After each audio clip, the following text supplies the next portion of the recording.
So when you really start building your video, you can see this is a finished video that I did earlier this year.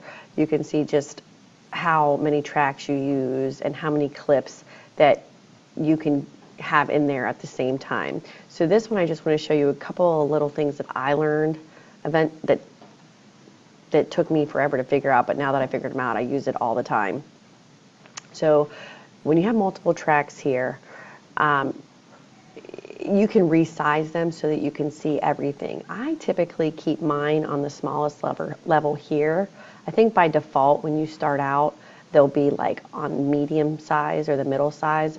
Notice when they're on the middle size, you can't see them all in one shot. I like to be able to see all of mine at the same time.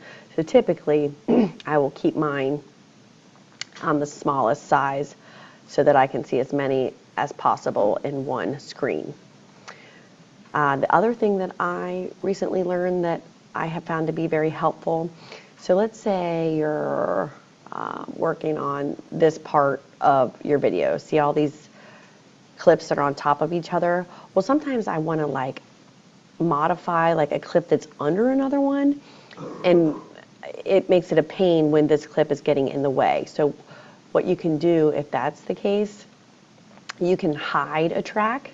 So if you come over here, you can hit hide track, and then when you're watching that part of the video, you can see we can't see Mrs. Bronchital anymore, so that would help me modify that in the way that I needed to. So that is hiding a track. Something else you can do, I'm going to go back and show that. You can also mute a track. So if you're messing with the audio, like you need to be able to hear her in the finished product, but like you need to fix the audio on the one under it. And so in order to fix that without having to hear her, you can mute the track.